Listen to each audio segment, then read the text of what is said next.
Good morning, everyone. This is Calvary Chapel of Hamilton's weekly Sunday school lesson. And guess what? I have exciting news. Ta-da! This is the last one. I know you're disappointed in that, but you know what that means? That means next Sunday, the first Sunday in September, September 6th, we get to all meet together again in Sunday school. Yay! I know that's right, you're Eli. I know Eli and Francesca can't wait to see all their friends that they have missed seeing this whole time. And all the Sunday school teachers can't wait to have all you boys and girls back in Sunday school. So we'll be excited to see you all. And guess what? On Wednesday nights, we're going to be starting this cool program called Awana. Now, you tell your moms and dads and the adults in the house to ask your Sunday school teachers on that Sunday, or go to the Calvary Chapel of Hamilton's website, and they'll be able to pull up the information so you can find all around it. Tell your moms and dads you want to come and have fun on Wednesday nights too.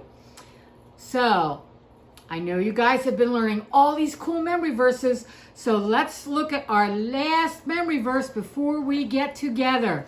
It is Psalm 134:19, and it is, I will praise thee, for I am fearfully and wonderfully made. Isn't that great? Marvelous are your works. God's works are marvelous, aren't they? And that my soul doth know well. That means I know in my heart how wonderful and marvelous I am, because God made me and God made you too. So now, time for our last Sunday school lesson before we all get together. And this lesson this week is about a man by the name of Joseph. This is going to take up a lot of verses in the Bible as we tell this story this week. So I will tell you, this part of the story starts out in Genesis chapter 37. Genesis in the Old or the New Testament? Old. And what book of the Bible is Genesis? The first book. And you know what? I got a bonus question for you. The Bible is broken down into categories. Do you have any idea under what category the book of Genesis is? Law. I knew you guys were paying attention. Yes, it is the book of the law. Now let me set the stage for this lesson, okay? Joseph was the son of Jacob, and God changed Jacob's name to Israel. Does that sound familiar? Yep, the Israelites. Joseph had 11 brothers. Whew. That's a lot of competition going in with the family. And Joseph's father loved Joseph a lot. And he gave Joseph a coat of many colors. And the brothers are going, what's going on here? Dad's looking out for Joseph. And they started to get jealous.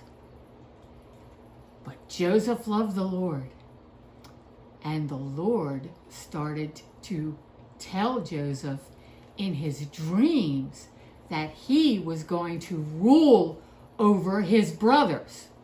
Joseph got so excited, he went and told his brothers, guess what? The Lord gave me a dream, and I'm going to rule over you. Uh-oh. His brothers didn't like that very much. Dad's giving him a coat of many colors. Now he's telling us he's going to rule over us. He thinks he's better than us. He's going back and he's telling Dad all the stuff we're doing. Well, now Joseph was younger than his brothers, and his brothers were out tending the sheep. His father had a message for his brothers, so Jacob sends Joseph out to go meet with his brothers.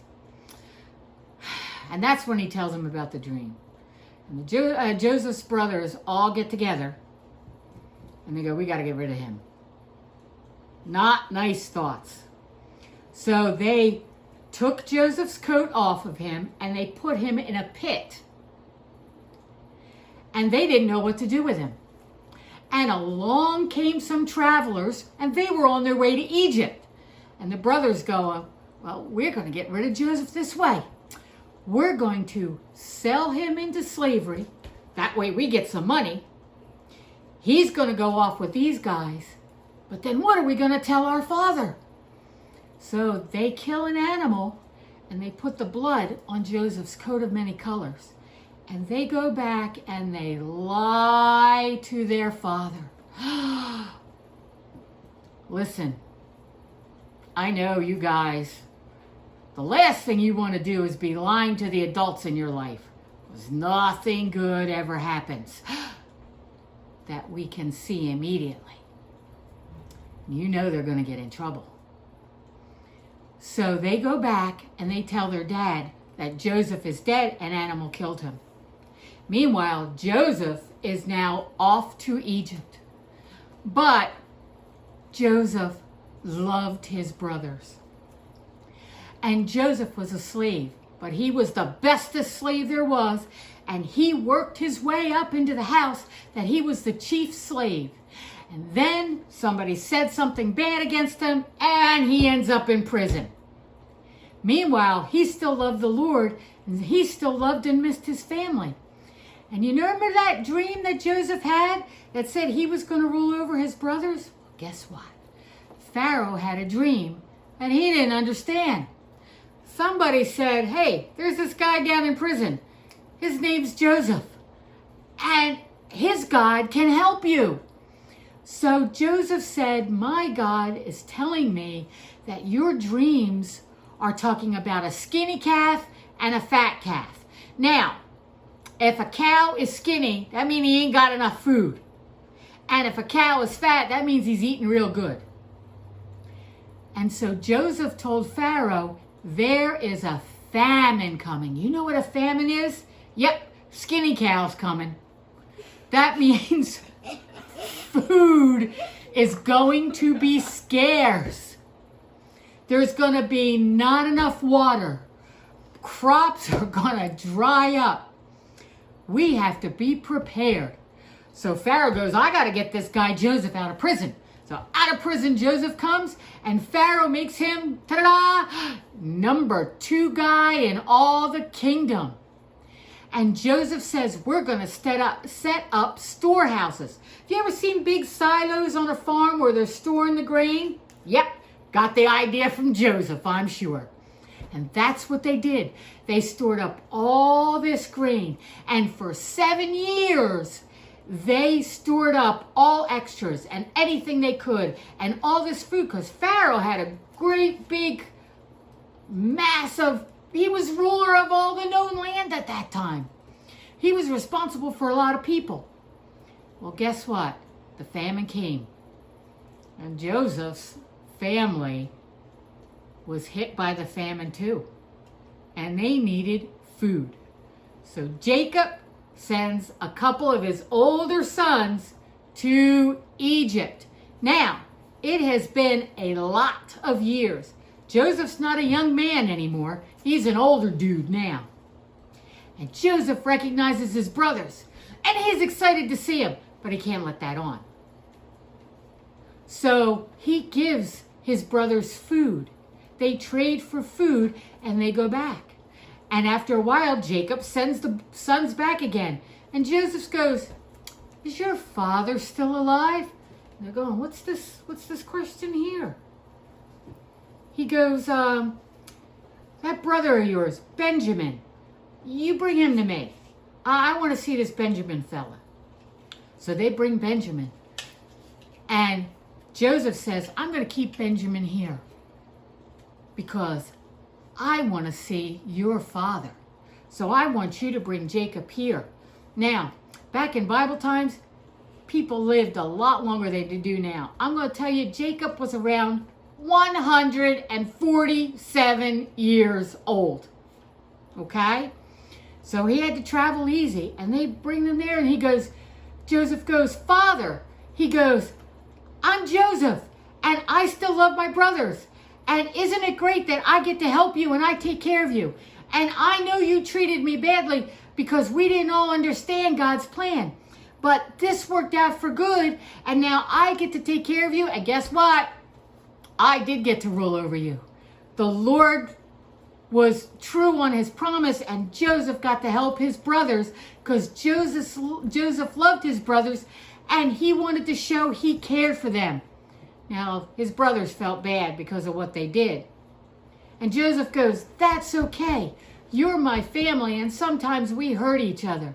But if we love God, we can work all things out.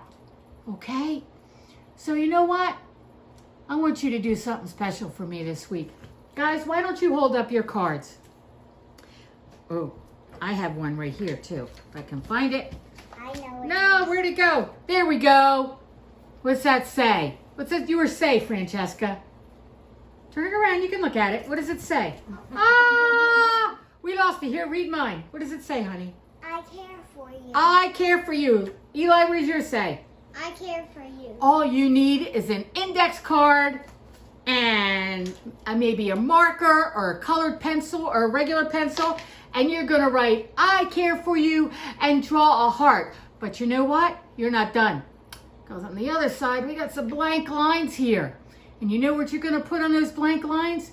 You're going to write how you're going to show you're going to care for them. How can you show you're going to care for somebody this week?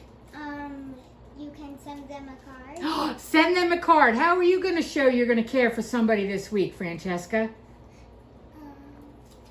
Make them food. Make them food. She's going to make me lunch. That's how she's going to show she cares for me. So you know what? You can have a lot of fun with this. Make as many coupons as you want. Hand them out to people in your family and show them you love them and care for them. And guess what? You bring any one of your crafts back next week, and I'll have a special prize for you because I want to see all the cool things you guys have been doing this summer. Okay? We'll see you next week. Bye.